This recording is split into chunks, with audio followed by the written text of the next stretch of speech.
I find myself thinking about the Zone of Interest, the film, which zooms in on the lives of those living next to a concentration camp, going about their lives like it's not happening. You see in that film that the horror of what was happening is made even more unbearable by how bearable it was for those living next to it.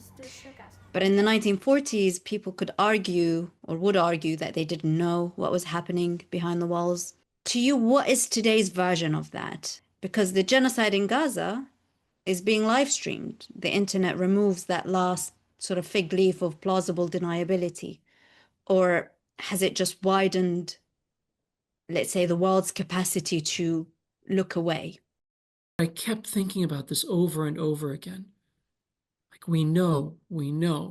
And why is it that so many of the same zone of interest type currents are at play, even though we know? And yet, the emails come in and the bills are due, and we go to the cocktail parties and we do the thing over and over. And I think it occurred to me at some point that I was thinking about it maybe the wrong way, because there was an implicit kind of assumption in my head that the missing piece here was a kind of knowing, that in previous cases we simply didn't know enough. And now we do, so something must change. And it occurred to me that that's not the missing piece. The missing piece is consequence. This could be happening in this room right now, right? I could be watching that Israeli soldier put 300, or I suppose multiple Israeli soldiers, put at least 350 bullets into Hind Rajab's car. I could be watching it happen down the street. And if there's absolutely no consequences to me looking away, I think the impulse will always be to look away. And so this is what I think is at play. We argue that now there's no excuse. Sure, there's no excuse, but there's also no consequence.